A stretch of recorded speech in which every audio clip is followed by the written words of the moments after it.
तेल तापले, तेलामध्ये मी ठेचून घेतलेला लसूण टाकते. लसूण आपण परतून घेऊया चांगला.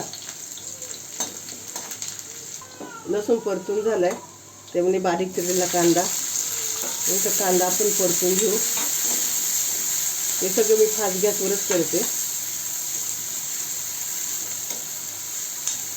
कांदा परतून झाल्यावर टोमॅटो आपण परतून घेऊया. त्यामध्ये आपण मसाले टाकूया. धनिया पावडर, आपला घरचा मसाला, मिक्स करून घेऊ सगळे मसाले. यामध्ये वाटण टाकूया कांदा खोबऱ्याचं. आणि वाटण टाकलं चांगलं परतून घ्यायचे.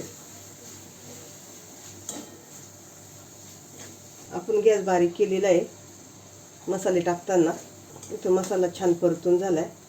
त्यामध्ये 1 कप पाणी ओतूया आपण आणि मिक्स करून घेऊ. याच्यावर 2 मिनिटासाठी झाकण ठेवून घेऊ. आपण झाकण काढून बघू. आपले मसाले छान शिजलेत. थोडेसे असे मिक्स करून घ्यायचे. कांदा टमाटर असतो ना, थोडा मोठा असेल तसं थोडंसं मिक्स करायचं. इथे मी कडवेवाल सोलून घेतलेत. आपण त्याच्यात टाकून देऊ. काही लोक याला पावटा पण म्हणतात. तुम्ही काय म्हणता हे मला कमेंट करून नक्की सांगा. खूप सुंदर लागते याची भाजी. वाल टाकले की सगळीकडून मिक्स करून घ्यायचं.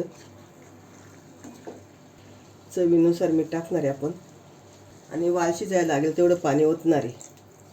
आपण वालाची सुकी भाजी बनवणार आहे, त्यामुळे जास्त पाणी नाही ओतायचं. आपण पाणी टाकल्यावर मिक्स करून घेतलं आहे. आणि ही वाल पटकन शिजतात, याला जास्त वेळ लागत नाही. आपण झाकण ठेवून घेऊया. आपण झाकण खोलूया. इथे भाजी आपली शिजली आहे.